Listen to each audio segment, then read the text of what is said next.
Hello students, कैसे हैं आप सब। आज हम हमारे लेसन 15 मेघ आए के प्रश्न उत्तर के बारे में पढ़ेंगे।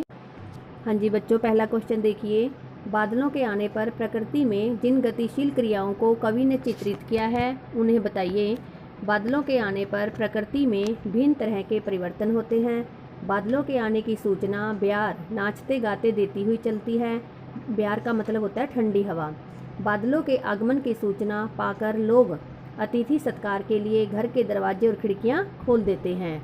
वृक्ष कभी गर्दन झुकाकर तो कभी उठाकर उनको देखने का प्रयत्न कर रहे हैं। आंधी आकर धूल को उड़ाती है। प्रकृति के अन्य रूपों के साथ नदी ठिठक गई और घूंघट सरकाकर आंधी को देखने का प्रयास करती है। सबसे बड़ा सदस्य होने के कारण बूढ़ा पीपल आगे बढ़कर आंधी का स्वागत करता है। तालाब पानी से भर जाते हैं, आकाश में बिजली चमकती है और वर्षा की बूंदें मिलान के आंसू बहाते हैं। सेकंड क्वेश्चन, निम्नलिखित किसके प्रतीक हैं। धूल, पेड़, नदी, लता, ताल।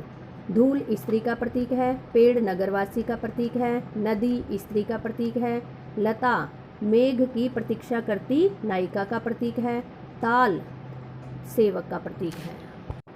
थर्ड क्वेश्चन, लता ने बादल रूपी मेहमान को किस तरह देखा और क्यों। लता ने बादल रूपी मेहमान को किवाड़ की ओर से देखा क्योंकि वह मेघ के देर से आने के कारण व्याकुल हो रही थी तथा संकोचवश उसके सामने नहीं जा सकती थी। क्वेश्चन 4, भाव स्पष्ट कीजिए। पहला पार्ट है, अक्षमा करो गांठ खुल गई अब भरम की। नायिका को यह भ्रम था कि उसके प्रिय अर्थात मेघ बादल नहीं आएंगे, परंतु बादल रूपी नायक के आने से उसकी सारी शंकाएं मिट जाती हैं और वह क्षमा याचना करने लगती है। ख पार्ट देखिए। बांकी चितवन उठा नदी ठिठकी घूंघट सरके। मेघ के आने का प्रभाव सभी पर पड़ा है।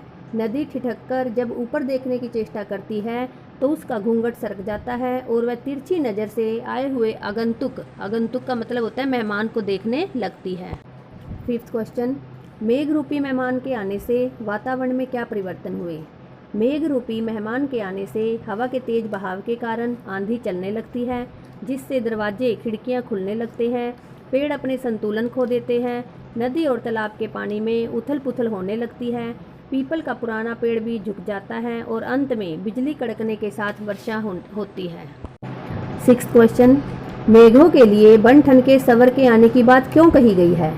बहुत दिनों तक न आने के कारण गाँव में मेघ की प्रतीक्षा की जाती है। जिस प्रकार मेहमान बहुत दिनों बाद आते हैं, उसी प्रकार मेघ भी बहुत समय बाद आए हैं। अतिथि जब घर आते हैं तो संभवतः उनके देर होने के कारण उनका बन ठन कर आना ही होता है। कवि ने मेघों में सजीवता डालने के लिए मेघों के बन ठन के सवर के आने की बात कही है। सेवंथ क्वेश्चन, कविता में आए मानवीकरण और रूपक अलंकार के उदाहरण दीजिए।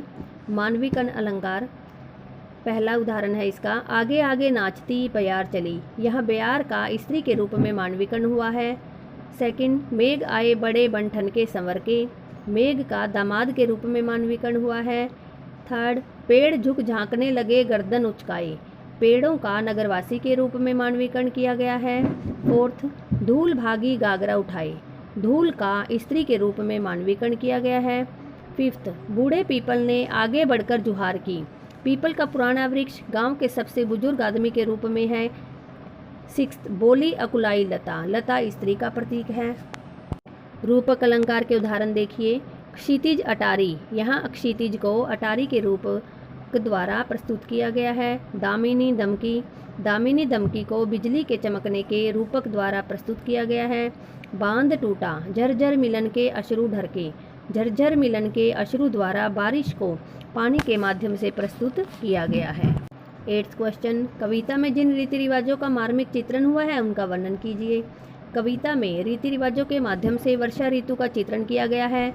मेहमान के आने पर पूरे गांव में उल्लास और उमंग का माहौल होता है। सभी लोग अपने अपने तरीकों से मेहमान के स्वागत में जुट जाते हैं। गांव की स्त्रियां मेहमान से पर्दा करने लगती हैं। बुजुर्ग झुक कर उनका स्वागत करते हैं। पैरों को धोने के लिए परात में पानी लाया जाता है। इस प्रकार से इस कविता में कुछ ग्रामीण रीति रिवाजों का चित्रण हुआ है। नाइन्थ क्वेश्चन देखिए। कविता में कवि ने आकाश में बादल और गांव में मेहमान के आने का जो रोचक वर्णन किया है उसे बताइए। कविता में मेघ और दामाद के आगमन में समानता बताई गई है। जब गांव में मेघ दिखते हैं तो गांव के सभी लोग उत्साह के साथ आने की खुशियां मनाते हैं। हवा के तेज बहाव से पेड़ अपना संतुलन खो बैठते हैं, नदियां तालाबों के जल में उथल पुथल होने लगती हैं। मेघों के आगमन पर प्रकृति के अन्य अवयव भी प्रभावित होते हैं। ठीक इसी प्रकार किसी गांव में जब कोई दामाद आता है तो गांव के सभी सदस्य उसमें बढ़ चढ़कर भाग लेते हैं। स्त्रियां चिक की आड़ से दामाद को देखती हैं। क्वेश्चन 10 देखिए। काव्य सौंदर्य बताइए। पाहुन जो आए हो गांव में शहर के, मेघ आए बड़े बंठन के सवर के। इन पंक्तियों में पाहुन अर्थात दामाद के रूप में प्रकृति का मानवीकरण हुआ है। कवि ने प्रस्तुत कविता में चित्रात्मक शैली का उपयोग किया है। इसमें बादलों के सौंदर्य का मनोरम चित्रण हुआ है। कविता की भाषा सरल और सहज होने के साथ ग्रामीण भाषा जैसे पाहुन शब्द का भी इस्तेमाल किया गया है। यहाँ पर बन ठन में बै वर्ण की आवृत्ति होने के कारण अनुप्रास अलंकार है।